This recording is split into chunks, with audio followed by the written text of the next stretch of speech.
Good evening, everyone. We are live with our couch talk tonight with Lady K and Dr. J. Are we live? We live? We live?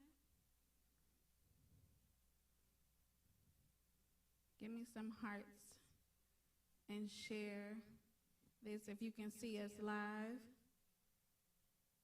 Share this with your Facebook fans and your Facebook people, and let's share, comment, like.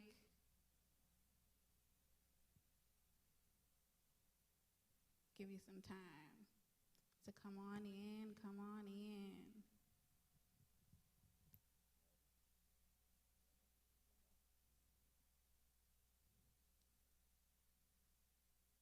Give you some time. We live?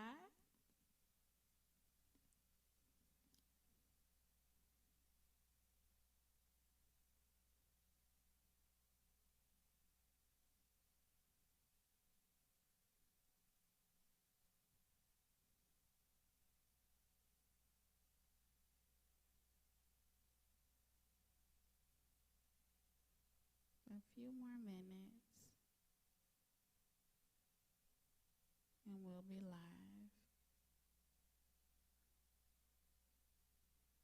I think we're live now. We're up. All right. All right, I see it's up now. All right, welcome everybody. Thank you guys for logging on tonight to Lady K's Couch Talk with Lady K and Dr. J tonight. Give me some hearts if you guys can hear me. You guys can see us tonight. Go ahead and give me some hearts and likes, and make sure you share this. Hey, Sister Nikki, I see you on. I see you on. If you can hear us, let me turn that down. We gotta get professional with this. All right. So thank you guys for joining in with us on tonight. We're going to get started. Thank you, Dr. J, for joining me on Couch Talk tonight. I wouldn't have it any other way. My favorite person in the whole wide world, Dr. J. And we're going to talk about how we have went through the last, 8 months with the pandemic and everything that it has went on around our nation. I think it's important that the church be involved and come to everyone and let them know how we have how we fared through everything that has went on these last couple months, how it has affected us ministry-wise, marriage-wise, family-wise, how we have gotten through these last couple months. And I think that we definitely can sit here and let you know what we've done personally to get through these last 8 months. It has not been easy. No, not at all. It has not been easy. And I know a lot of times as ministers and as pastors and as people in the public and that have a public platform, a lot of times they make it look really easy. They make church look easy. They make marriage look easy. They make ministry look easy. They make caring for their family looks easy. And we know that behind all of this, behind the scenes, there are a lot of things that are going on. There are a lot of movement that's going on that you may not know about. I like how Pastor Jay said in one of his messages these last couple of weeks, everybody is not who they supposed to be. Amen. And a lot of times when you see people on social media, you see people on Instagram and Facebook, these pictures are so beautiful and they have so many different layers to them under them that you don't know what a person got to actually post something. So we just want to go back and talk about some things that we dealt with personally, marriage-wise, family-wise, ministry-wise, and how we overcame some obstacles that we may have went through these last, am I saying it right, 8 months? It's been about somewhere between 6 to 8 months. Yeah, so I think the pandemic really hit us, and I talked about this with some ladies a couple months ago. The pandemic really hit us around March. I want to say around spring break in March. So that's when the pandemic in the world hit the nation, hit Florida, hit the United States, and back in March. So when that hit our nation, what I want to talk to you about, or what the first question that I kind of want to ask you is, how did you as a pastor begin to go forward, even in ministry, and not in fear? Like, how did you decide in your mind that even though the world is in chaos right now, the world is going bananas, I remember the first beginning, everybody was buying up toilet paper, and everything was scarce, everything was crazy, and it was like something we had never experienced in our lifetime. And when we do hurricanes here in Florida, we do that, but we don't do pandemics. So we know how to board up our house, we know how to buy water, but we don't really know how to fare with pandemics. So this kind of hit us a different way. But how did you, as a leader, and I even want to take off maybe that role as a pastor, because everybody that's going to come on this live is not a pastor, but how you as a public figure, as a leader, how did you decide that even though this may be something that's hitting the United States of America, it's going to affect my family, it's going to affect, because not only do you work in ministry, but you also work in the secular world. How am I going to still lead a people and still deal with possibly fear, possibly dealing with sickness in my own family? How did you decide what you were going to do at that time? Well, when it first hit, I'm glad you said to take the leadership or the pastoral hat off, which is great. But when it first hit, we had to make a decision. And the decision, of course, when the Lord told us that he never gave us the spirit of fear, but one of love, power, and a sound mind. If we take away the pastoral role, when I was in the world, I always said my heart don't pump no Kool-Aid. Yeah. And if I meant that my heart didn't pump Kool-Aid in the world, I knew that I took a vow to God to do his work unto the end. Just like my marriage to you says, till death do us part. And no matter what, we have to understand that the world, because a pandemic was involved, the world didn't stop. Right. And because the world didn't stop, therefore, that means that even in the midst of chaos and pandemic, people still needed hope. Right. And yes, we came up with different ways and different gimmicks of how to spread the good news of the gospel. However, when I studied the life of Jesus, Jesus was never fearful in anything that he did. And that you can take his leadership role to the boardroom, to the courtroom, wherever you are. You can take his leadership style to anywhere you go. And so if you study his life, you'll see that he was a fearless leader. He was fearless, but he was also humble, right? But he was also wise. And I believe that oftentimes we have to make a decision in the world, whose report will we believe? And the thing about it is, I have sweet and precious promises that said that I'll tread upon serpents and scorpions, and over all things, nothing by any means shall hurt me. Now, does that mean to be ignorant? It doesn't mean to be ignorant at all. But I had to make a conscious decision that if I took this vow to the Lord to do his work, his will, that I'm going to do it with all my might, all my heart, and that people still needed hope and encouragement. And while I figured that I would cover my family first and then my spiritual family, I believe that the Lord had me covered no matter what. Jesus always talked about having childlike faith, and we've talked about this during several Sunday messages, and we would give the analogy of, my children, my babies, jumping in the pool in the deep end into my hands, with their eyes closed if I was there. And that's because they believed that no matter what, Daddy had them. And I just believe that as we advanced and started this pandemic, no matter what, the God that I serve, I believe that he had us, no matter what. It didn't matter what it was or what it was that we were facing. To God I live and to God I die.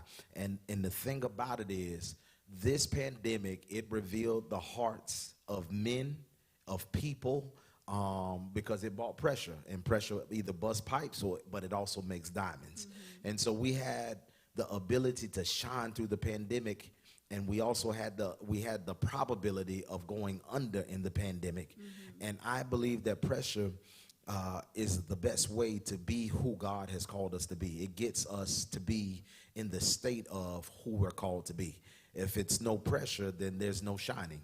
If it's no pressure, then you're not at your best place, because most of the time when pressure is not applied, we live in our comfort zone. Right. Comfort zones are also danger zones. We never get to the edge of being who we're fully meant to be in our comfort zone, and a lot of us, we settled down. And of course, we didn't disobey what the CDC said or what the government said, but we advanced and we just trusted in the Lord.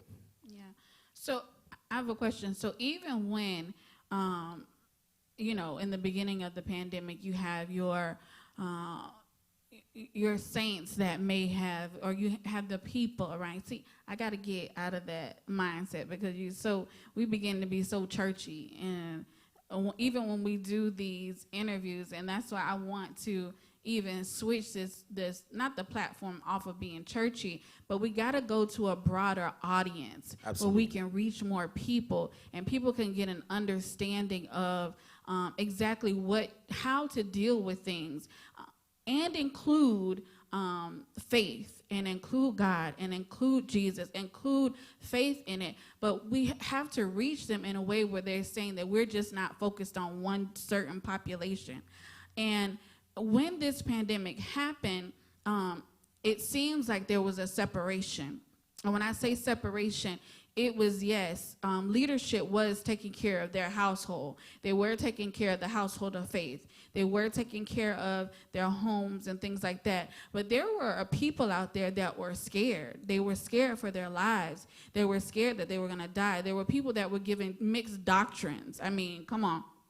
You had Facebook pastors popping up everywhere. You had, social media pastors popping up everywhere, giving all these different revelations and things like that were leading people that had never led a people before.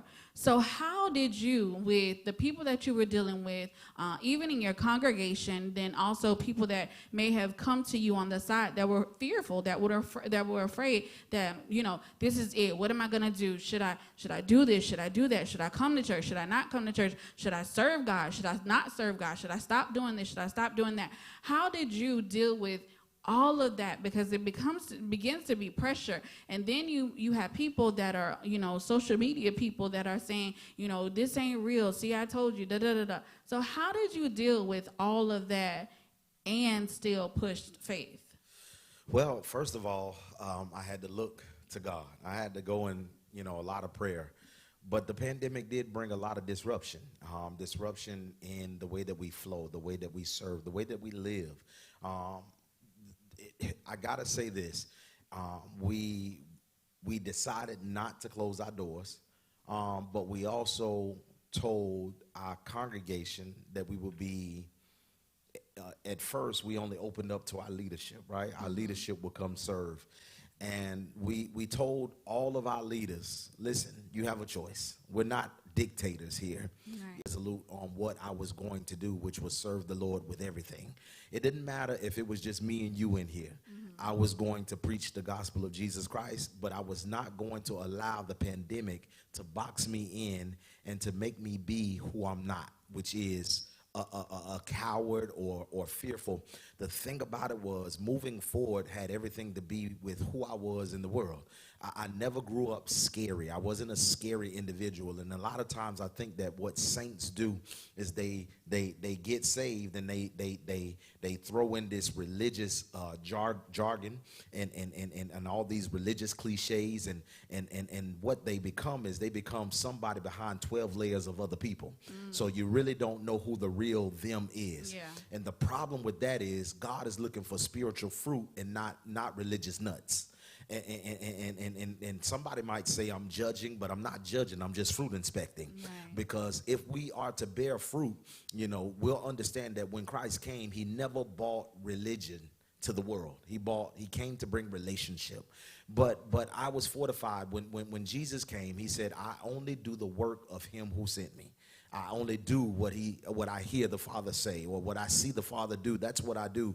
And as I see that he had a mission for those 3 years, once he started ministry, to complete his mission, no matter what, I was settled on completing my mission, whether this 8 months was going to be it, which I did not believe, because I believe that every day that we wake up, God still has purpose for us, whether in the world to reach somebody that's secular, or whether it's in the church. I believe that every day that we open up our eyes, we have purpose. And if we have purpose, he still has a plan, and he still has power for our lives, which promotes provision. He has provision for us. And I believe that with a house of almost 200 seats, I believe that no matter what it was, we were going to reach somebody for the kingdom's sake. And so I said to myself, I'm going to do what it is that I'm going to do, which is go forward. Whether that just is just me and you, and that was it. No fear ever came to me, and it ever made me think that we would not advance or get this word out. And I want to thank you, because ahead of the curve of the pandemic, you were very influential in implementing our media and setting up the way that we're seeing more bodies. And it's kind of crazy, because I'm believing now that people want to be in his presence now, right? And it's not that you can't get that at home, but it's something about getting in the temple. It's something about being in his presence. But I was fortified. I said that I'm going to go forward, and I know that you follow and that you trust what I say. Sometimes apprehensive, but I was going gung ho. I'm sold out for him. And even in the world, let's take it out in the world. I still have purpose, and for some people, we may be the only Jesus some people see. Yeah.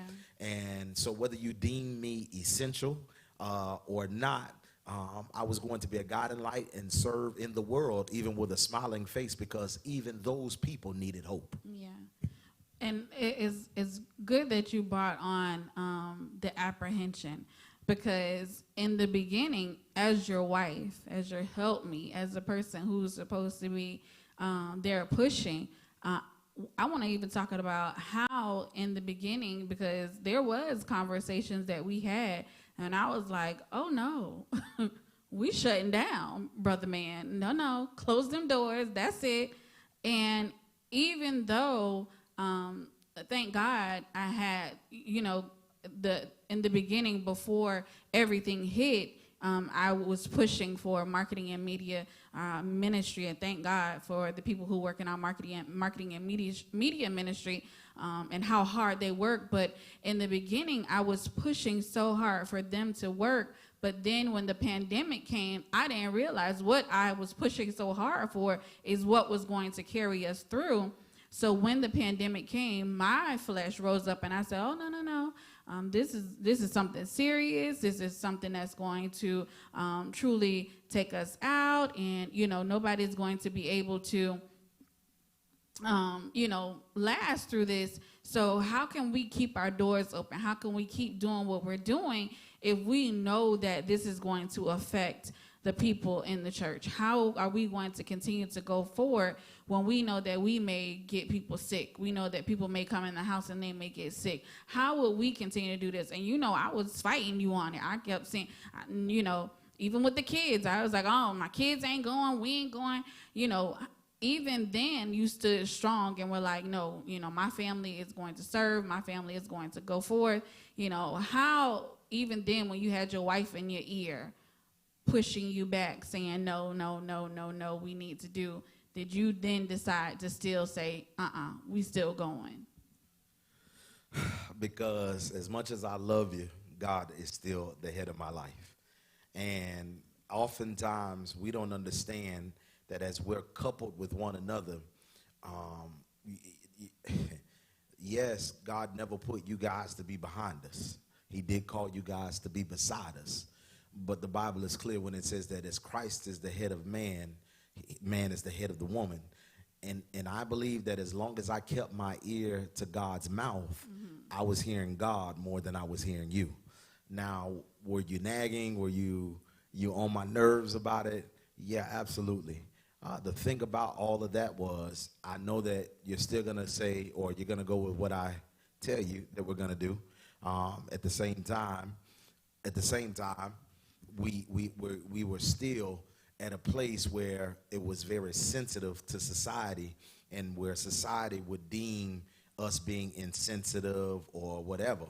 Regardless of the fact, I said that God is the head, and if God told me to do it, and this is where a lot of people get mixed up with men and women of God, because they seem crazy when they're listening to what God tells them to do, when nobody else hears what God is saying. Right. The thing about that is, we oftentimes get so caught up in not understanding is that everybody doesn't share the same vision. Right. And everybody doesn't have the same oil on their life, and everybody doesn't have the same purpose on their life. And so at the end of the day, us being people who help administer deliverance to society, there was no way that I would say that a pandemic was going to make us shut the doors. Yeah. No way. Yeah. And you scared me a bit. You scared me a lot during this time, because you continued to say, you know, we're going to believe God, we're going to go. And, you know, most of the time, most Sundays, I was like, okay, you know, I'm going to follow my husband. I'm going to do, you know, what he says that we need to be doing. And as I was going, and as we were going forward, it was like, okay, every week. But every week God began to show his hand, and every week God began to do what he predestined us to do. Amen. So we kept going forward. We kept going forward each and every week, and God kept providing. God kept covering, and it was awesome. So all of the doubt that I had in my mind, God still said, I'm going to make a way. God still said, I'm going to keep you covered. God still said, I'm going to do what I've called your house to do. I'm still going to do what I've called the rock to do. So we never had issues. We never had problems. And we kept, you know, everything secure. I like, you know, even to calm my nerves, even to calm what I was getting, you know, antsy about. You said you brought in, you know, even a professional team to clean the church, and we had it. I was like, okay, thank you, Lord, because that will calm my nerves, and that will, you know, get me a little bit easy. But you were definitely taking care of the house in a way where it was not just your word saying, okay, y'all need to come to the church, or y'all should be here, have faith in God, but you were also showing them that, hey, I'm also making sure that this place is clean. I'm also making sure that we're taking care of the house. And I appreciate that, because I'm not going to say that during this time I was like, oh yeah, God got us. No, I was that wife at home saying, hey, come on now, don't do that. Come on, no, shut them doors, no. And even if you're a person who, sometimes you even have to shut off social media, because people had so much to say about people that were opening doors, and they thought that a lot of people said, oh, you know, it's about the money, it's about getting money in the house, and God even showed me even through that. He said, no, it wasn't even the finances were not even about the people that were coming in the house. It was about getting the word out. And God showed me, even as you were preaching hard to get the word out, and how people were even being blessed from the online messages, it was that God was showing, no, look at the open doors. Look how God is opening up the media waves even for you to get the word out. So thank God for your obedience and not listening to your wife. Because ladies, we have to understand, I've also tried to tell you ladies about our influence, and we don't understand how powerful our influence is, and how our influence is on our husband, and how we can influence them to do the wrong things when they need to be doing another thing. We can think that our way is the right way, and we can be influencing them to do something, and it can be the wrong thing because we feel that what we're doing is the right thing. And I thank God that I know my influence over my husband. I know that I can nag him enough, I can say enough to him, and I can get in his ear enough where I can influence him to do something else. But I thank God that at that point he was like, nah, your influence ain't going nowhere right now. God got this in control, and God is going to take care of us. So I appreciate you staying strong through that. Absolutely, absolutely. Ear to God's mouth, and this is where we have to learn um, the difference in who we're called to and who called us. And if God called us, and if God gave us sweet and precious promises, then we understand that no matter what, everything's going to be all right. You're right. We did make sure that the house was taken care of. That even when people decided to come to the House of Hope, we wanted to make sure that the viricide was done professionally to the house. We wanted to make sure that we were taking proper CDC practices with masks and hand sanitizer. We're taking temperatures. We're recording temperatures at the door. We're asking everybody to, be socially distant in the sanctuary. We took all the necessary steps. That's all we can do. Do what we can, and God will do the rest. Right. And if we don't trust that to be, then we don't really trust in God. Right. Now, the thing about it was, again, going back to knowing, like you said, there were a lot of critical people on social media. There were a lot of people who said, y'all are crazy for opening, and you shouldn't be open, and you shouldn't do this, and you shouldn't do that. And it was never for the money. It was always for the people.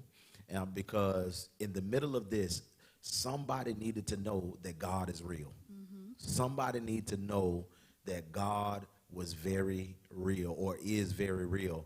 And a lot of times, and it's not, and I don't condemn anybody that's closed, or anybody that closed their doors.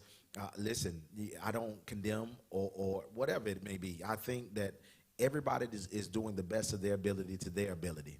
But I just went by what God instructed me to do in this season, and that's what I was going to do, not what everybody else was doing. Right. Period. Right. So even through this, so we had the kids were out, kids home all day long. I think I was working from home maybe 2 months, and you continued to work. You were essential, not only in ministry, but you were essential in your regular job, your secular job. So how do you think, and I mean, I have my own answer, but do you feel that with all of this that went on these last couple months, that it affected our family, our children, our marriage? We talked about ministry, but do you feel like it may have affected our home life in any way? To say no would be an absolute lie. I think that it did, because, we are human, and most of us are creatures of habit. And the pandemic did something to us that we weren't used to. Right. It forced us to be in close quarters all the time. Mm-hmm. The children were unable to go out to do fun activities and, whatever they used to do, whether it was walking to the bus stop or walking the hallways at school. The children were unable, so they began to be in close quarters as well as us. Family, it took a toll because it changed the dynamic of our family. Mm-hmm. It changed how we did things, when we did things. It changed the tempo of how we did it. Everything changed because of the pandemic, and I believe that it took us in a place that we weren't ready for. Mm-hmm. At home. Same thing as ministry. Yeah. But I believe at the end of the day, and I want to say this in all honesty, it was like the pandemic put its knee on our necks. Let me say that. Absolutely. It felt like it put its knee on our necks, which made us look like, what's going on? Mm-hmm. Kids originally were happy just to stay home from school, but eventually they got tired of it. I remember the baby saying that she don't never go nowhere. She haven't been anywhere. So it was weighing on her, and we were trying, towards the end of this summer, we were trying to find ways to do it for us, even in our marriage. It took a strain. We weren't dating. We weren't going anywhere. We didn't get creative originally. It took us a minute to think about trying to be creative and trying to reconcile what had been damaged in the prior months of the pandemic. And that's the odd thing. While you're trying to be strong in another area, you get weak in another area. Right. And that's the place where, now I go back to pastoralship. That's the place where the saints don't see, Right. because they think because you're still functioning at a ministerial role, oftentimes they equate you to some type of Superman. And I'm just human, I'm Right. just Lovett, Right. I bleed just like they bleed.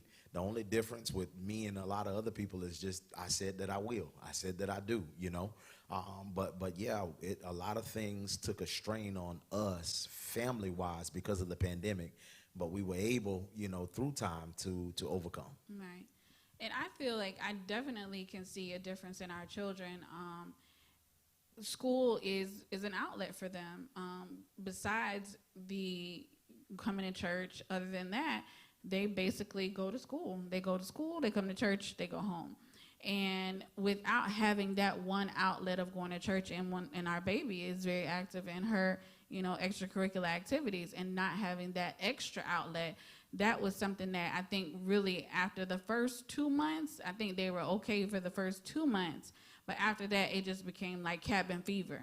They got to get out. They wanted to get out. They wanted to do something. And because the mommy bear that I am, I wasn't letting them go anywhere. They were not allowed to go anywhere. So I saw a bit of rebellion, a bit of just aggravated.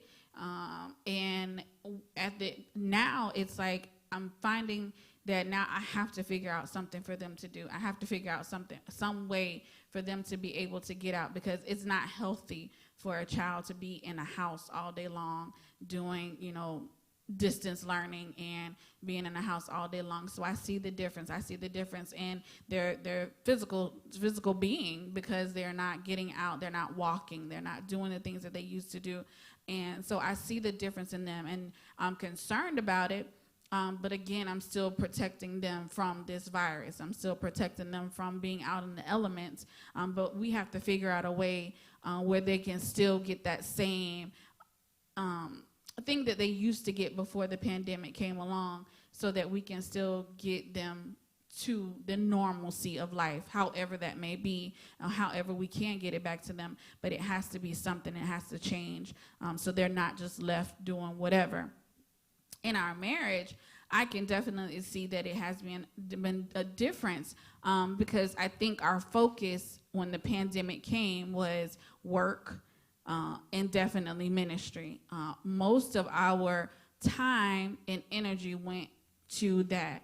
My job went crazy because I had to take care of everything with my job, and then ministry, just focused on making sure that everything is okay with ministry, and that ministry keeps rolling and ministry keeps going forward.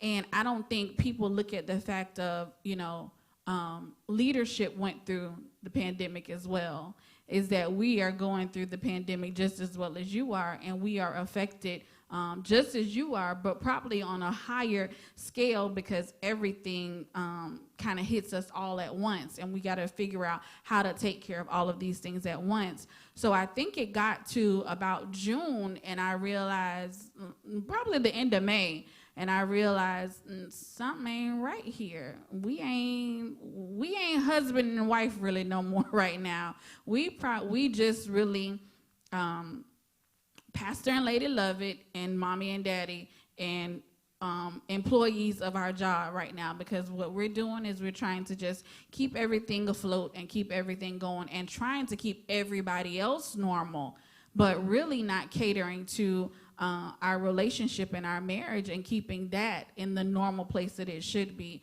And I think about the end of June, I realized, okay, we couldn't take our normal anniversary trip, which was like the bummer, that we couldn't go anywhere or do anything, but we had to figure out something in some way to get away. And even though we usually get away for, the entire weekend, but we still had to make sure that ministry is still functioning, because this is still a new thing.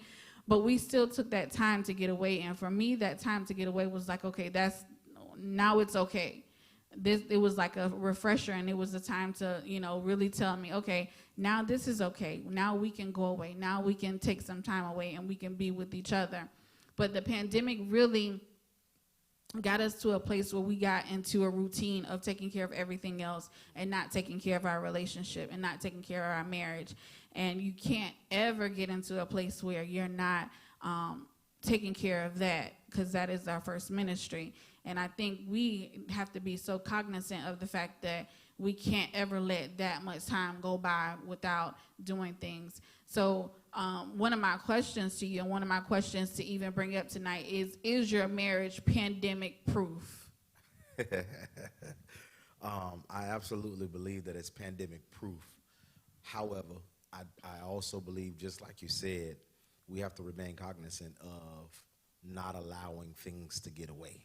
Mm-hmm. And what I mean by that is, I mean the ordinary, the things that we took for granted when things were open, going out, dating, talking to one another, spending time with one another, and not putting everything else and other people first. Right. So, I mean, we're still here. You know, right. Even though we're in the pandemic, right. Our marriage has survived. Right. Did it take some blows? We definitely took some blows. The thing about it is, we lost sight, and I'll be the head because I'm the head. I lost sight of where it is that I needed to be as a husband. Still tried, you know, the provider was going out to work every day, mm-hmm. you know, and making money to make sure that all the bills were paid, because I realized how many people had been laid off, right. or yeah. how many people had got furloughed, and the Lord had blessed us where, you know, I wasn't furloughed, so I was still providing and still trying to stay safe out there in the field and make sure that, you know, because I had, you know, people that I work with walk right up to me and, you know, they don't care nothing about it. Some yeah. people didn't think it was real. So I got that going on. And then on the other side, you know what I mean, worrying and not worrying, but making sure that we're still relevant and adequate enough for the people of God. Mm-hmm. So that was always something that was on my mind during the entire pandemic. And so it literally took a strain on me, you know, as a man. It was a lot. And so like you said, prior to this, you said that, you know, people didn't realize that we were going through the pandemic as well. We're human too. You know, I remember there was a time when the pandemic hit, maybe around the third month, that we made sure that we called every member or partner of our church. Right. Gave them a phone call just to do a wellness check, to make sure that everybody was well. And, you know, everybody that we got a hold of, you know, most said that they were doing well. Some people probably weren't as real as they should have been. Right. But we wanted to show them that they mattered and we cared. Right. But when I think about it, nobody asked about us. Right. Nobody said, Pastor, how are you doing? Mm-hmm. Lady Lovett, how are you? Can I do anything for you? Right. Because oftentimes when you stand behind the sacred desk, they think that you are somebody above being human. Right. Yeah. You know, yeah. But we're not above reproach. We're not above, you know, things happening to us as well. We're not above losing loved ones. We're not above getting sick. We're not above getting tired. We're not above being attacked by the enemy. We're not above losing jobs. We're not above any of that. And I don't think that when we talk about shepherds and sheep, we know that, of course, they love their leaders. Right. But oftentimes nobody knew the depth of the strain that we endured mm-hmm. for these 7-8 months right. or whatever. And it's strenuous. It was strenuous. It is strenuous still, because we understand that church will never be the same. Right, absolutely. Church will never be the same. And so as we come up with new ways of navigating through the new way of life, it's always something that constantly plays a role in our minds and how we can be better and how we can better serve God's people, however they are. You know what right. I mean? But as we went through that time, yeah, mentally it was something mm-hmm. serious. It was something to definitely say, Lord, I need you now. Yeah. Come by here. Give me a second shot. Give me a shot in the arm. I need a boost right now because I'm tired. You know, and nobody thinks that, you know, the leader gets tired. Nobody mm-hmm. thinks that the leader gets weary. Nobody thinks that anything can happen to him. And that's why I say, you know, to the intercessors of our ministry, that you guys are the most important part of this ministry, and that when there's dissension amongst the ranks, you can cause dissension in the church. Yeah. And that's why we need real intercessors and people with a real heart for God to be able to discern the seasons and the times, and be able to hold up the blood. Help me hold up the bloodstained banner, as well as all the other pastors across the nation. I'm sure they went through some of the same things, and maybe every pastor didn't go through in their marriage, but went through in their ministry, and maybe not their ministry, but their marriage. Versa, right. You know, but I know that somewhere out there, somebody endured some of the same things that we endured. Right. And the other thing, even when we go back to ministry, you know, at the same time as the pandemic rolled around, there's some people we never heard from again.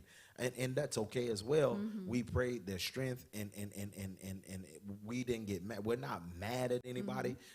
Everybody has a time and a season for certain things. And if you felt like it was your season, we never, but all of that stuff as a pastor, because a pastor loves the people, all of that stuff plays an effect on a pastor's mind, and it can become strenuous. Right.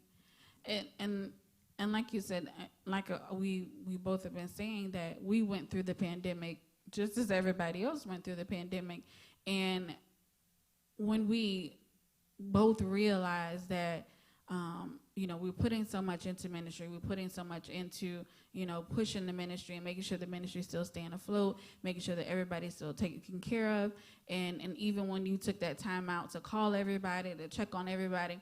And I remember, you know, again, I'm going back to social media and what they put on it. I remember that people were saying, you know, we've been going through this pandemic. Has your pastor called you? Yeah, our pastor's called. Have you called your pastor? Have you called your pastor to check up on your pastor? Because, again, and other pastors may not be talking about it, but I would like us to be transparent in everything that we go through, because I want people to see that it's not easy, but it's doable.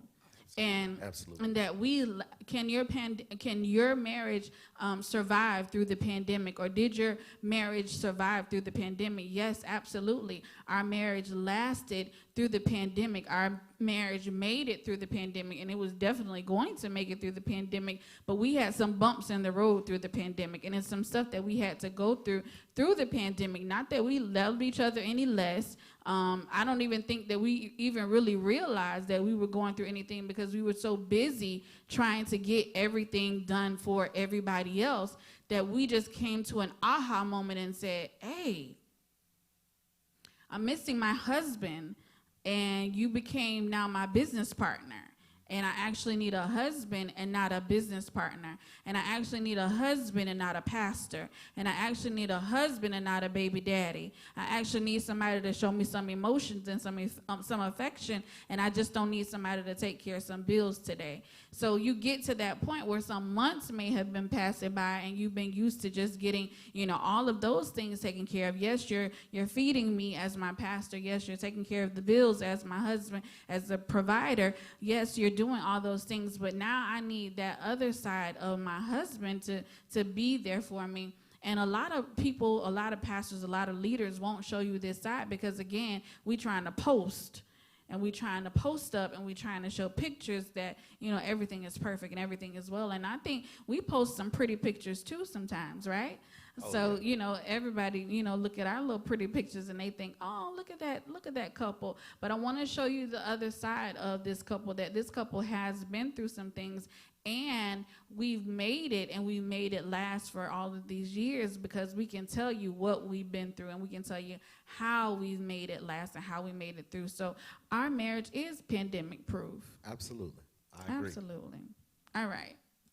Let's ask another question. Let's go on to another question. So I want to talk about being multidimensional as a pastor. And when I go to that, I want to talk about something that is definitely out in the media, out in the world right now. So last night we watched, we can call it a debate, whatever that was on TV last night between them two men. But Black Lives Matter versus All Lives Matter.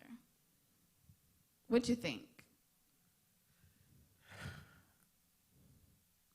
Hold on. Before you even respond, let me ask you this.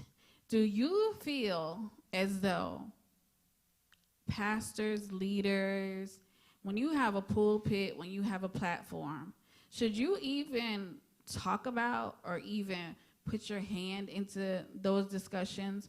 Or should you just stick to the Bible, stick to the word? Well, Jesus was the drum major for justice. That's going to be my headline for Black Lives Matter versus All Lives Matter. He was the drum major for justice, which means then that there's no Jesus without justice, which means that every life matters. But yes, if I am called as a saint or a believer to make prayers for the heads of our government, then that means that I should be involved in the affairs of it as well. Mm-hmm. We must be careful when we stand behind the sacred desk, because we are by nature influencers, right, which means that we can influence those we are called to easily, or some are swayed by the things that we say and the things that we do. I think that we need to be very careful when we do it, but I don't think that we need to exclude ourselves from not being involved or knowledgeable of the political realm. If we do that, then we become blind, and now we don't know how to be relevant to the people that we need to be relevant to. We need to be up on world matters and world issues to be able to minister to our people and to give them wisdom, knowledge, and direction in the way that they should go. I mean, again, Jesus was the drum major for justice, and if that's the case, we understand that everything that he did was about bringing glory to God. It was righteousness. Now, we have to understand, even in biblical times, that all the leaders of the nations were not the best leaders. I mean, from Nebuchadnezzar to whoever, you go to all kind of tyrant leaders around the world. Mm-hmm. But if you see, there was always either a prophet that served that king or who that leader or whoever it was, and there was always an intercessor in that country making intercession for that country. There's no way that we can have a head of our country and not make intercession for them, because he's like the pilot of our plane, and we don't pray for him, then our plane goes down. Yes, it seems like our country, it appears that we're crashing and burning, but that's only if you put your trust and your belief in the hands of man. My trust and my belief is not in the hands of man, it's in God. I believe that we're going through the times that we're going through right now because God is trying to get this nation's attention. We have a nation that was called to pray, and we have a nation that has went away from prayer. The pandemic, going back to the pandemic, and I know this is not exactly your question, but I remember that we discussed this as well before, where we said that the pandemic was allowing people, this should have been a time that people sought the face of God and tried to get closer to God more than anything, how God slowed the world down so that we can have more personal time with him. And all we did as a people is come up with more excuses of why we can't be with God now, even though we had the time. We weren't working as much. We had no other places to go. There was no movies to go to. There were no restaurants to go to. We were in the confines of our homes, and we still came up with excuses of how not to give God time. And since we didn't want to give God the proper time, I believe that God is still trying to get our attention with what's going on with this race and all the issues at hand. I believe that we have to take our eyes off of man right now and keep them on God. Yeah. So I agree with you 100%. But right now, there is a lot going on with Black America. There's a lot going on with Black lives. So when I say Black lives versus all lives, my question to you is, I feel, and I think you know my stance on Black America, when someone says, and it's not to just diminish any other race, any other person, but right now Black America is being attacked in so many different ways.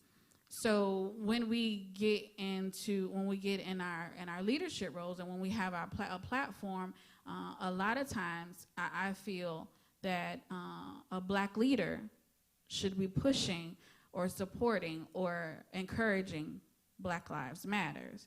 How do you feel about that? Okay, so let me be upfront when I say this. Okay.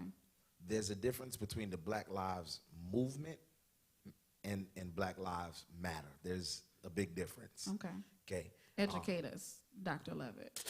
A lot of people may not like this. Come on, well, you know. But the agenda behind Black Lives Matter is not totally about Black lives. Okay. It is all inclusive. It's inclusion. But I'd rather not get into it. Okay. Let me say this, though. It is very insensitive of our Caucasian or our white counterparts to get upset when we say that Black Lives Matter when the things are happening in this nation that are happening. And somebody blurts out, all lives matter. Mm-hmm. Yes, all lives matter. But in this moment, Black Lives Matter. Mm-hmm. And what I mean by that is, as we see police brutality and all kind of social injustices right now, and people that have always been oppressed in this country, mm-hmm. we have to understand that in the eyes of the Lord, we're not an inferior race. Correct. We're not inferior to anybody. I mean, we even say it in the Constitution that all men, in the Declaration of Independence, all men are created equal. And if that's the case, then I'm not underneath your feet. Mm-hmm. And if I'm not underneath your feet, then you have to understand, because I look different than what you are, doesn't mean that your life is better than mine. Right. And so in this moment, I do believe that all lives matter, but in this specific time, this specific era right now, I do believe that our white counterparts have to get behind us and support Black lives being meaningful in the world. I think that people have taken it out of context when they say, well, you guys are trying to make it about you all. And that's because in all reality, some people are downright racist. Correct. Yeah, Absolutely. and don't get me wrong, we have black racists, we have white racists. Absolutely.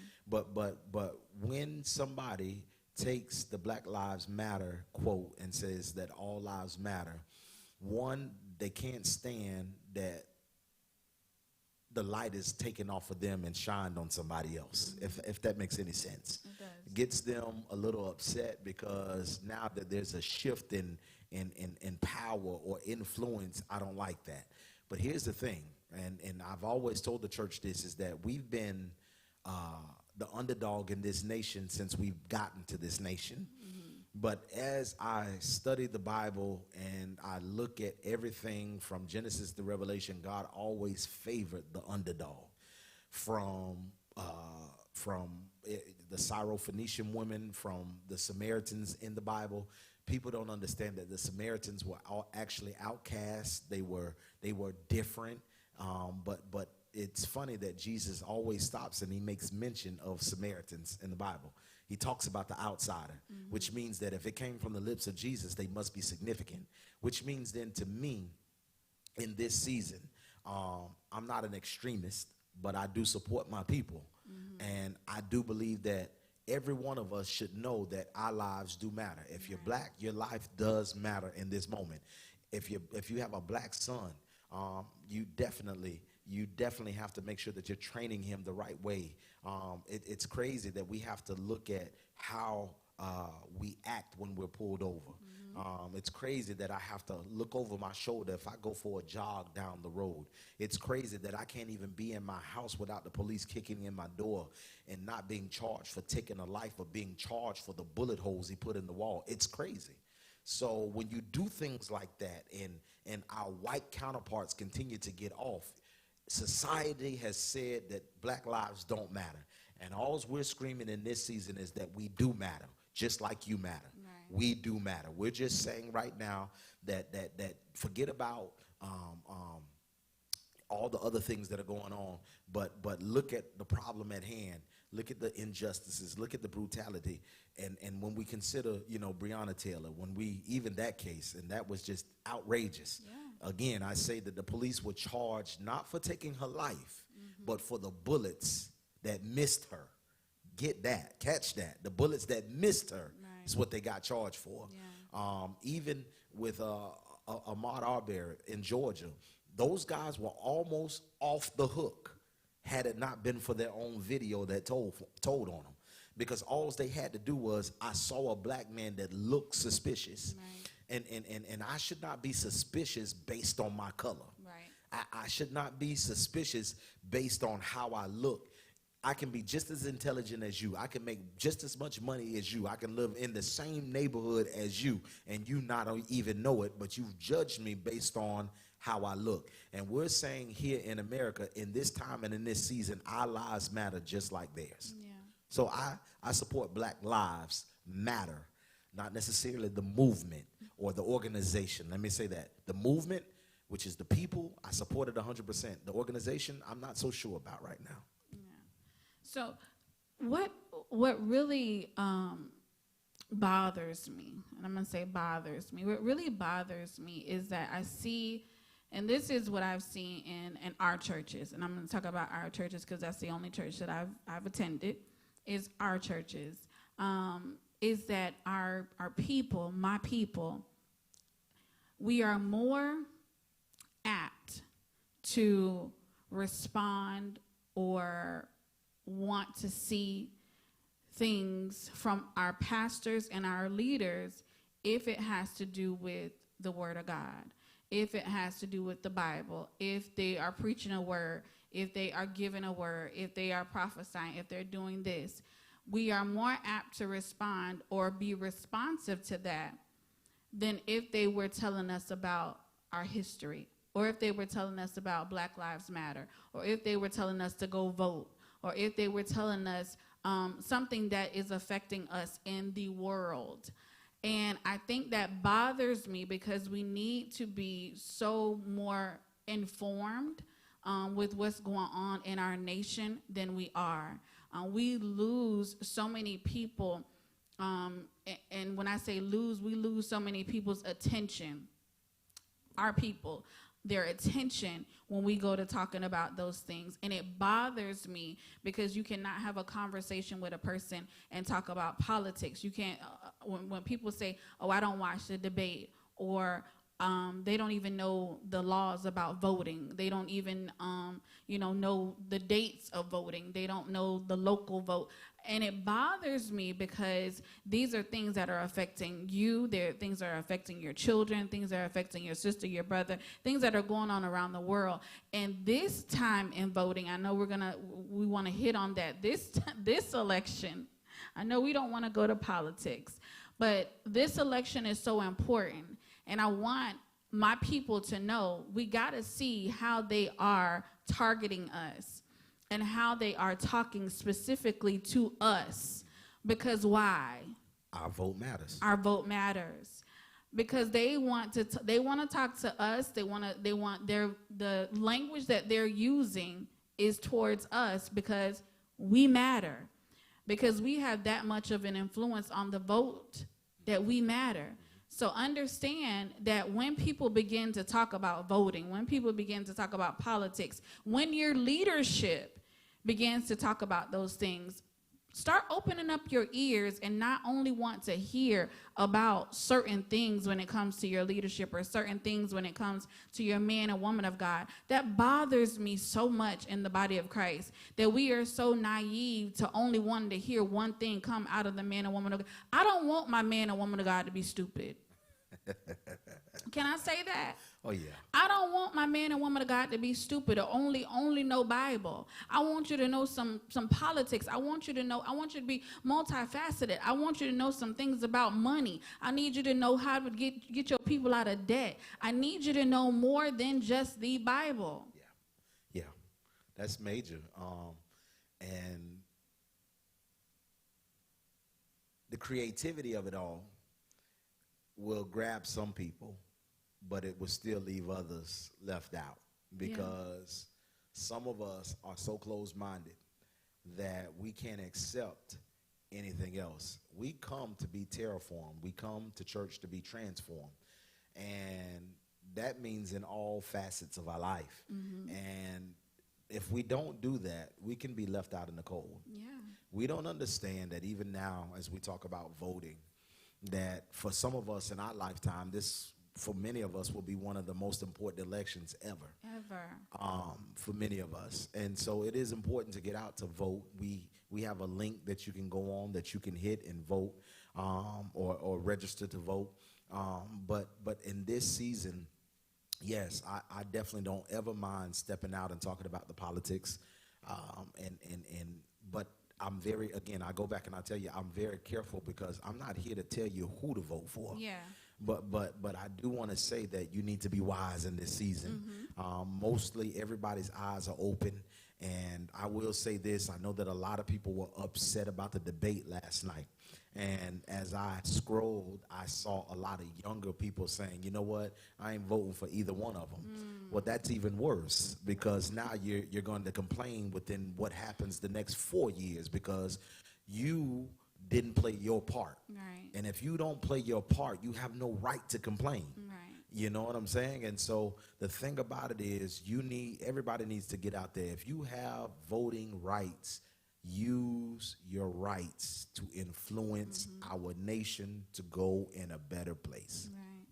And when you have a platform, and I wouldn't say definitely don't sway anybody or don't try to influence anybody to go a certain way. But when you have a platform, you have an obligation. You have an obligation to inform people on everything, especially when your platform is so broad.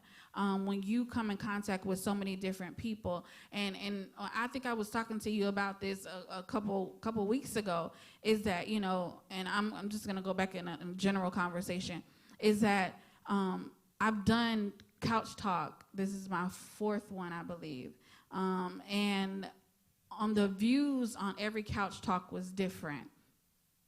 And I did a Couch Talk with a young lady who wrote a book, and that Couch Talk talked about, you know, more so encouraging women of God on how to stand and have faith. But she had a failed marriage, and she talks about that, and she talks about her book and how and I get so many women who, you know, talk about how, you know, they're gonna marry, they're gonna get a husband. God is gonna send them their husband. God is gonna send them their husband. Oh, God is gonna send them their husband. I get this all the time. But when the tools come out, and when you can sit down and you can sit before somebody who's gonna tell you how I lost a marriage, or how a marriage didn't go the right way, or you can sit before people who are gonna talk about marriage, you're not interested. But you would rather go and sit to something else that is feeding you something else. But you want a man. You want a man. And I can't understand that for the life of me, that when the tools and when the things are being given out, you would rather go to something else because it's going to feed you what? Feeds their flesh. Right. So in all reality, we're kind of like double-minded, right? We say we want one thing, but our actions show a different thing. And this is where our culture really messes up. We lust after certain things. We lust after certain lifestyles. We lust after that stuff. But we're not willing to do what it takes to put the work in to attain that stuff. And so for me, I've always been a person who said that if you want something, you need to go after somebody who's been there, who's doing it, and has been successful at it, right? You need to pattern yourself after that or a certain type of individual, and then evolve into your own, of course. Right. But you don't want to just be out there just looking from afar, and you look at something and you think that you want it, and you have access to certain people, but you won't go after the access. Right. I think that that's total ignorance. I think that that's bliss. I think that it just does not make sense for me to say, I want a wife. And Pastor, I know that you've been rocking with your wife for 20 years, but you know what? I'm going to go over here to this men's conference that's talking about empowerment for wealth.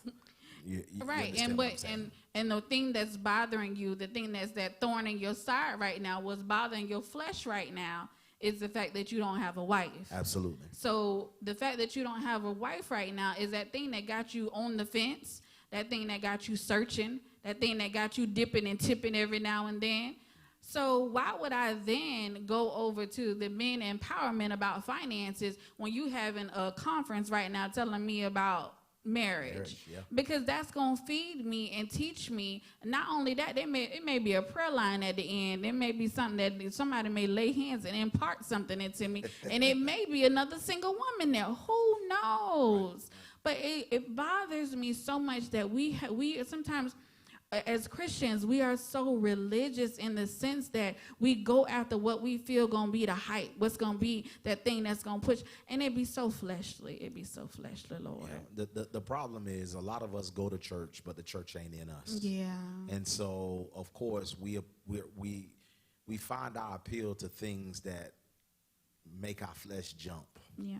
Which for most of us, I go back to what you said. You know, we don't like a minister talking about diverse things such as politics and wealth and how we attain wealth or marriage. We just want you to say what the Lord said, and thus saith the Lord, and I prophesy, I decree, and I declare over your life. That's what most of us want, rather than learning how to get in and rightly divide the word for ourselves, not understanding that if we read the word of God, it's prophetic in our own right. I don't need a prophet to tell me every day that I'm going to be better. I don't need a prophet to tell me that I'm going to get a house next year, when I can sit here and I can exercise the word of God over my life. And then when I understand that I have the power of life and death in my tongue, and I line up my works, right? My works, what I'm doing with my beliefs, right? When those two things align themselves with each other, then the spoken word over my life comes to pass. But rather, we just like to hear it, and so it moves us. And so we rather go after that kind of stuff rather than being taught the way to get it. Because we got a microwave nation. We want what we want, and we want it right now. Quick, fast, and in a hurry. Like McDonald's, pull through, drive through. Let me hurry. Drop me a quick word, preacher, madam, prophetess, prophet, apostle. Drop me a quick word, and I'm out of here. And then when the word doesn't come to pass, that was a false prophet. And that's that processed food. You don't want none of that. Listen, this has been an awesome, because we run over our time. We're only supposed to go to 8 o'clock. We've run over our time. But I like you in Couch Talk. Yeah. I like you in Couch Talk. I feel comfortable with you in Couch Talk. Would you come back to Couch Talk again? Yeah, I think we had to, because I think we had a major interruption. So we got to make it right for the people. We're going to have to make it right? Yeah. Okay. I like you in Couch Talk. I feel comfortable with you. I think I'm going to invite him back. What do you guys think? Give me some hearts and likes if you think I should invite Dr. J back to Couch Talk, because I like him. I think he's good at Couch Talk. All right, so we are going to end this Couch Talk, and we will do this again another time. On the screen is Edie's. I hope I'm pronouncing that right. Edie's, am I pronouncing it right? Edie's is Sister Latanya Lovett's cooking business, and she does cooking. She cooks an amazing breakfast that we eat pretty much every week. Every Saturday morning. We pretty much eat that every Saturday morning. But she has made this beautiful one restaurant that we went to called it a cutting board. And that's what I like to call it. But there is a French word that I'm gonna mess up. It's called charcuterie. There you go. And it's very beautiful. I'm gonna take a picture of it and I'm gonna put it up and show you. She made this beautiful board, beautiful, beautiful, beautiful, and we're going to eat that tonight. But you guys support her. Her thing, her logo is right here on the screen. You guys support her and go over to her page, like her page, and follow her. Support her, buy one of her dinners, buy one of her breakfasts. It promises to feed your soul and satisfy your tummy. All right? You all have a blessed night. You want to say something, Dr. J, as we get out of here? Nothing to say. I had a great time with you tonight, and hopefully we can do it again. Yes, do it again. Go vote. Go register to vote. Deadlines are coming up. This is a very important election time, so please, please go vote, and please register to vote. So good night, everybody. Good night. Y'all be blessed.